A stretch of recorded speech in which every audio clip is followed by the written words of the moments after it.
वस्तुतः सबसे बड़े पापी वे ही हैं जिनका भगवान की कथा में अनुराग नहीं है। तुलसी पूर्व पापते हरि चर्चा न सुहाय। वो पाप कैसे नष्ट होंगे? भगवान की कथा श्रवण से ही पाप नष्ट होते हैं। भगवान की कथा, आह क्या कहना। आपको सुनकर आश्चर्य होगा, एक जगह कथा हो रही थी रात्रि के समय। प्राय गांव देहातों में रात के समय एक दो टाइम होते, एक टाइम दिन दोपहर में, फिर एक बार रात को। हमारे महाराज जी तो ऐसे ही करते थे। गांव में लोग ब्यारू वगैरह करके आते, फिर कथा सुनते। 12-1 बजे तक चलती रात को। एक बार दिन में कम लोग आते, रात को ज्यादा आते। सामान्य व्यवस्था रहती। और ठंड का समय, अच्छी ठंड। और यहां तो उतना नहीं है, नहीं तो गांव देहातों में मिट्टी के कलश वहीं व्यासपीठ के चारों ओर वहीं रखे जाते हैं। तो वहीं जवारे बो देते हैं, गोबर का बुरादा मिला के जवारे बो देते हैं। चाहे ठंड में चाहे पंडित बेचारों कप कपे, कोई मतलब नहीं उससे। पर जो नियम है, नियम कदली खंभे हैं वो सब लगाए जाते हैं। तो बैठने की जगह भी ऊंची नीची थी और कथा हो रही। और किसी व्यक्ति के पैर की ठोकर से कलश जो लुढ़क गया मिट्टी का, उसमें पानी भरा था। तो पानी बह करके स्वाभाविक जहां गड्ढा होगा वहां जाएगा। और हम जहां बैठे थे वहां ऐसी गड्ढा जैसा थोड़ा सा था, वो पानी बह के वहीं आ गया।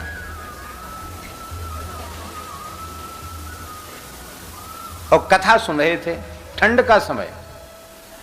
वो पानी आ गया गड्ढे में और पूरा पृष्ठभाग हमारा भीज गया। और हमें यही पता नहीं कि पानी में हम बैठे, पानी में बैठे, कथा हो रही। अब कथा जैसी पूरी ही तो खड़े भये तो पानी टपकना शुरू। अरे मैंने कही इतने तो कमजोर अभी नहीं हुए कि बैठी बैठी। कोई बहुत छोटे बच्चे होते, सोते सोते लघुसुन का कर देते हैं कि इतना पानी कहाँ से निकला, पानी टपक रहा है, सब पीछे से गीला हो गया। तब पता चला वो इधर का बगल वाला कलश था, वो लुढ़क गया था, उससे पानी वहां गड्ढे में था। महाराज जी को हमने कहा, महाराज जी बोले हाँ, चित्त की वृत्ति कथा में लगे होने से कारण अनुसंधान नहीं हुआ। हमने देखा देह का अनुसंधान। आप डूब के सुनिए तो सही, आपको पता नहीं लगेगा। ना कहने में होश रह जाएगा, ना सुनने में। ना हम सुन पाते हैं, ना हम कह पाते हैं। सावधान होकर सुनो, सावधान होकर के कहो। इसलिए भगवान की कथा में कभी प्रमाद नहीं करना। एक कथा सुना देते हैं। हमारे मथुरा में एक गौड़ीय संप्रदाय के महात्मा थे। अस्कुंडा घाट है ना मथुरा में, अस्कुंडा घाट, उसके आसपास उन विराजते थे संत जी। बहुत अच्छे महात्मा थे। वो नित्य भागवत जी की कथा कहते थे सत्संग के रूप में। और उनका एक चेला था, उसका नाम था रामदास। वही आश्रम की व्यवस्था देखता था, व्यवस्था वही संभालता था। लेकिन रामदास और सब काम में तो बहुत कुशल था, कथा उसको बहुत खराब, कथा में नहीं बैठता था। गुरुजी रोज कहते बेटा कथा में बैठा करो। तो मुंह लगा था तो कई बार बोल देता, आप तो कहते कथा में बैठो, कथा में बैठो, यहां काम कौन देखेगा? अरे भाई 1-1.5 घंटे की तो बात है, 1-1.5 घंटे छोड़ दो काम, अब सब बिगड़ जाएगा। आप खुद बैठ जाते हैं और बाकी लोगों को भी बिठा लेते हैं और मैं भी बैठ जाऊं तो हो गया काम। कथा में नहीं बैठता। एक दिन कोई रसमय प्रसंग चल रहा था। अच्छा, एक काम और करता था वो रामदास। तो कथा के बीच से उठो वहां चलो, वो काम करो। तो उसका तो मन नहीं है, आगे पीछे करने का मन है। उठो चलो यहां बैठो। अब व्यवस्थापक की बात सबको माननी पड़ती। एक दिन उसने बर्तन खटर पटर कुछ ज्यादा ही किया, सो गुरुजी बहुत दुखी हो गए। बोले भाई रामदास, तुम बहुत विक्षेप करते हो, आज तो तुमने हमारी कथा में बहुत रसभंग कर दिया। तुम काय बात के साधु हो, कथा में तुम्हारा प्रेम नहीं है।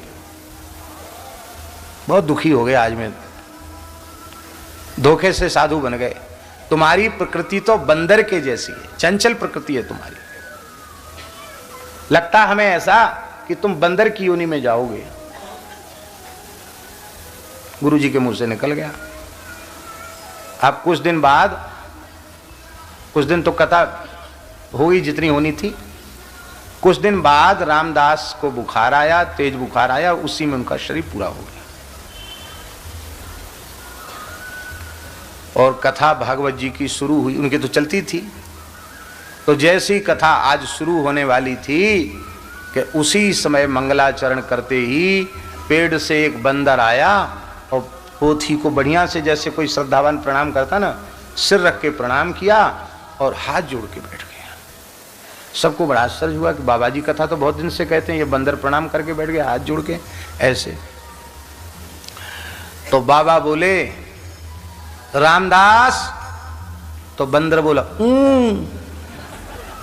अच्छा रामदास, तो बंदर हो गए, बोला अब तो खटर पटर नहीं करोगे कथा के समय? नहीं करूंगा। कथा सुनोगे? कथा सुनो। फिर वो कथा सुनने लगा।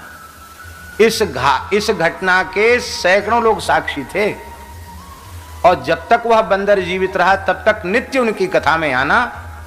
और बंदर की योनि में इतना चंचलता बिल्कुल नहीं, ना बंदरों के समूह में रहे, और गुरु महाराज का उच्छिष्ट ही खाता था और कोई चीज नहीं लेता था। तो गुरु जी को उसके लिए अपने पत्तल में से छोड़ना पड़ता था। भाई रामदास नहीं और कुछ खाएगा नहीं, कुछ भी दे दो नहीं खाएगा, वो महाराज की जूठ नहीं खाता था। एक दिन कथा पूरी हो गई, 2 साल 3 साल में कथा पूरी हो गई, धीरे धीरे करते थे। दूसरे दिन फिर कथा शुरू होने का समय आया, आज रामदास नहीं आया। बाबा जी बोले भाई रामदास क्यों नहीं आया?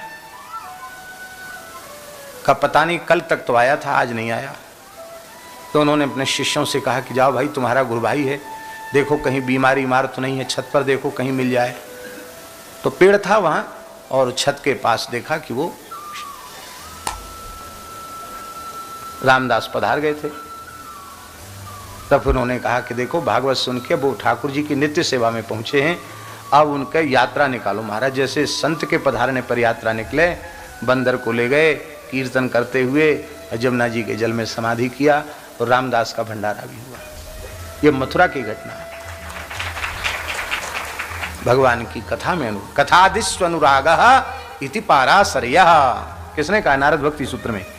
पाराशर्यः माने व्यास भगवान का मत क्या है? कृष्ण द्वैपायन व्यास जी का मत है, भगवान की कथा में, भगवान के कीर्तन में अनुराग ही भक्ति है। कथा कीर्तन में प्रेम को ही भक्ति कहते हैं। अब परीक्षित दूसरी बात कह रहे हैं। क्या कह रहे हैं? बोले कथा सुनने से 4 लाभ होते हैं। कितने लाभ होते हैं? 4। बिना मांगे मिल जाएंगे, मांगना नहीं पड़ेगा, कामना नहीं करनी पड़ेगी। 4 वस्तुएं अपने आप उपलब्ध हो जाएंगी। कौन कौन? राजोवाच यच्छृण्वतो पैत्यरतिर्वितृष्णा सत्वञ्च सिद्ध्यत्य चिरेण पुंसः भक्तिर्हरौ तत्पुरुषे च सख्यम् तदेव हारं बदमन्यसे चेत् तदेव हारं बदमन्यसे चेत्। बहुत प्यारा भाव। कथा सुनने का पहला लाभ, यत् शृण्वतेऽपैत्यरतिर्वितृष्णा, कथा श्रवण से तृष्णा रहित वृत्ति की प्राप्ति होती है। तृष्णा नहीं रह जाती, भोगों में पदार्थों में लिप्सा नहीं रह जाती, उनकी तृष्णा नहीं रह जाती।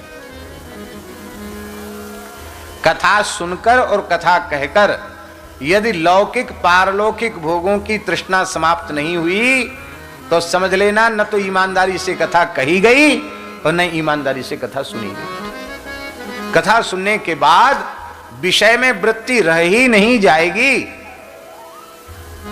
जब तक विषय में हमारी वृत्ति लगी हुई है तब तक हमारे जीवन के अभाव की निवृत्ति होने वाली नहीं है, क्योंकि पदार्थ जो है ना, प्रकृति पदार्थ, ये अभाव रूप ही है, भगवान भाव रूप हैं।